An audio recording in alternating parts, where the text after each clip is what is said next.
And it is the big talking story in the country, the Thabo Bester case, finally seeing its day in court with two people who allegedly helped him escape. Now, this is set to make their first appearance, I should say, this morning. A former G4S employee and his co-accused will appear at the Bloemfontein Magistrate's Court after their arrest over the weekend. Bester, who escaped from the Mangaung Maximum Security Prison, was recaptured in Tanzania on Friday. He was with his partner, Dr. Nandipha Magudumana, and a Mozambican national, Zacharia Alberto, at the time. Now, a South African delegation currently in Tanzania to negotiate their return. All right, let's speak now to author and investigative journalist Ruth Hopkins, who joins us from Lancaster in the United Kingdom. Ruth, good morning to you. People might wonder how it is that a person so far away is captured or captivated by this story. The understanding is that you are involved in this Bester saga because, quote unquote, your sources are sharing and have been sharing information with you. Were you surprised to learn that he was arrested all the way in Tanzania?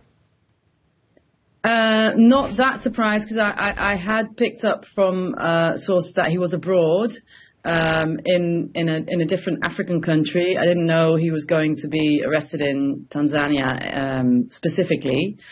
But yeah, it's a good thing. Yeah. And here we are today, expecting the first appearance in court, not of Thabo Bester and Dr. Nandipha Magudumana, but the father, apparently among the so-called masterminds. And I'm using the word mastermind because that's the wording of the police here in South Africa, that key among the people who helped in this escape could have been, and we use the word allegedly, it could have been Nandipha's father.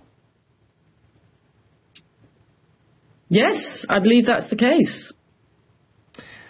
Does that give us any clues just about how well planned this might have been, and the police also suggesting that more arrests are afoot?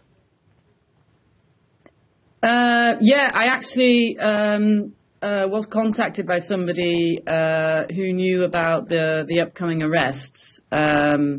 So that, yeah, it can only be, a widespread or concerted organization, this escape. He didn't do it on his own.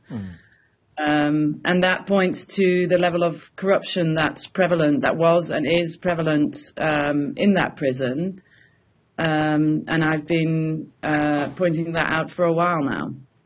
And I know that the subject that you are well versed in is the prison operations in this country. My understanding, and of course this information was shared with us some time ago by the prison authorities, that the man who was managing that prison on behalf of government has since been removed from his post, and the plan is for government to not renew G4S's contract beyond 2026 when it will expire. Is that good news? No, I think it's absolutely not good news. They should terminate the contract yesterday.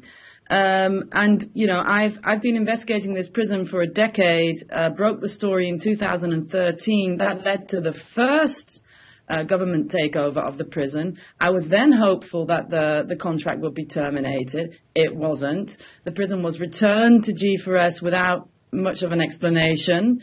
And now it's been taken over for a second time. And again, the contract has not been terminated, but they have violated, you know, the prison contract. Again, and not only the prison contract, the Correctional Services Act, the South African Constitution. They have violated every law you can think of, and the contract should be terminated like now. And why it hasn't, I find really surprising. And the director you're referring to, Johan Theron, He supposedly was removed, but he's actually still responsible for running the prison. I mean, there's now a DCS temporary head of prison who's in charge, but Johan Theron in the background is still responsible for orders and monitoring tenders and etc.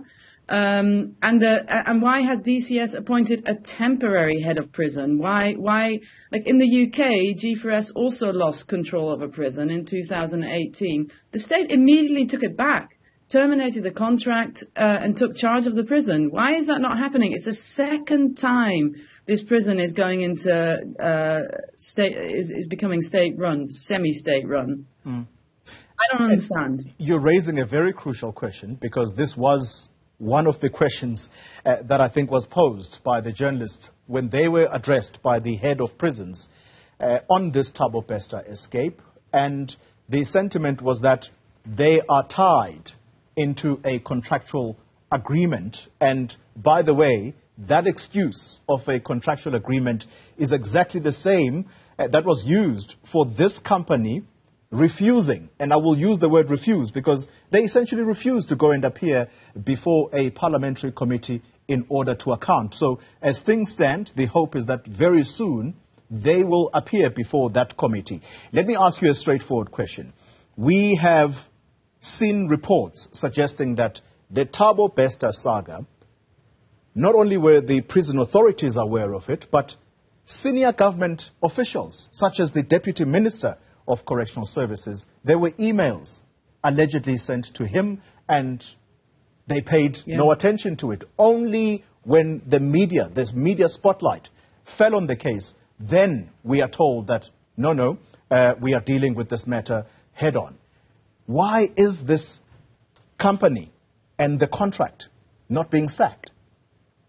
I think what we need to look at are the shareholders who actually have signed this contract, the South African shareholders in this prison contract, because that's where all the money goes, that's where all the profit goes, that's where all the political power is as well. Bloemfontein Correctional Contracts, Fikile Mangaung, 10 Alliance Mangaung, the Quasi Community Trust, Old Mutual, and G4S. Those are the 5 shareholders in the consortium Bloemfontein Correctional Contracts. And the first 3 companies that I mentioned are run by people high up in the ANC. Papi Mokoena is the chair of BCC, of Bloemfontein Correctional Contracts. He used to be the ANC mayor of Bloemfontein, and he's politically very connected, as is his brother, Lebogang Mokoena.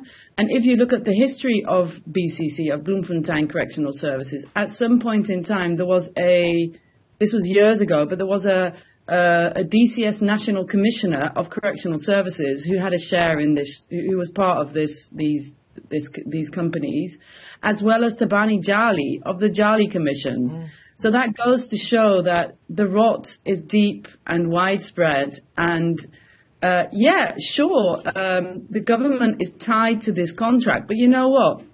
The government is also tied to the South African Constitution, which supposedly guarantees human rights, which supposedly guarantees a fair and just society. This is not fair and just.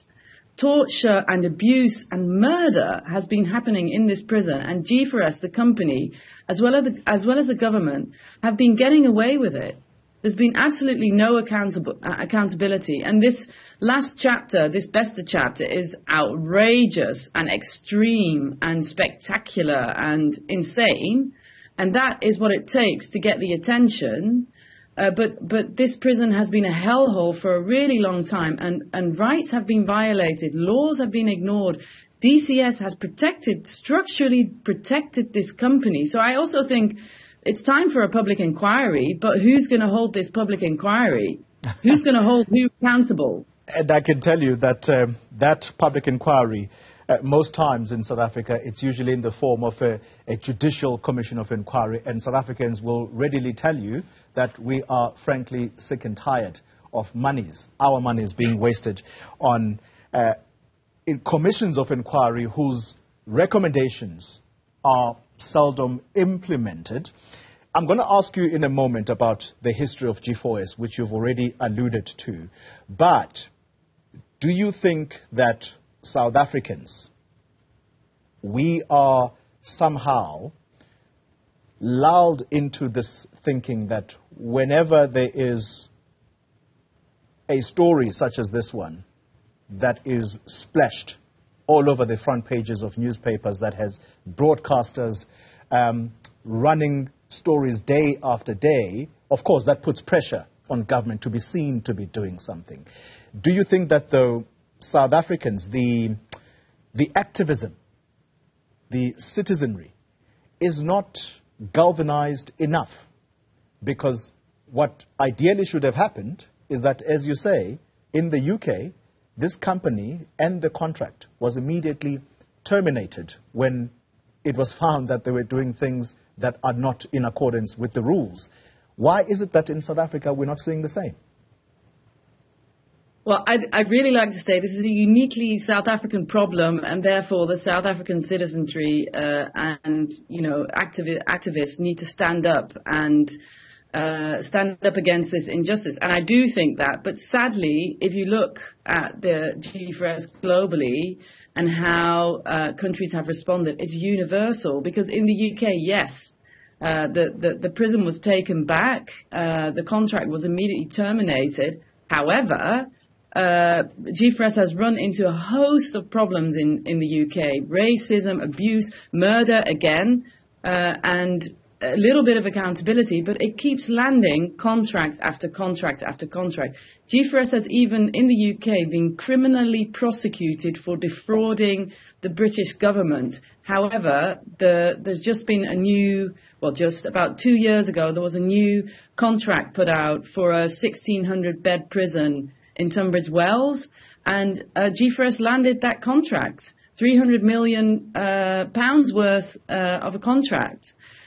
So yeah, there is seemingly more accountability here, but deep down there really isn't. And I think that is because we've all embraced capitalism. Money speaks louder than human rights. Money speaks louder than human dignity. Sadly, not just in South Africa. It's not just a South African problem. It's worldwide. We're all enslaved to money and profit making. And so are the people that we elect into government, at least based on the information that you have given us. Look, I'm not going to ask you that reputation of the company because you've already laid it bare. Let me thank you very much for sharing this information with us, and just continue what you do best, and that is investigative journalism.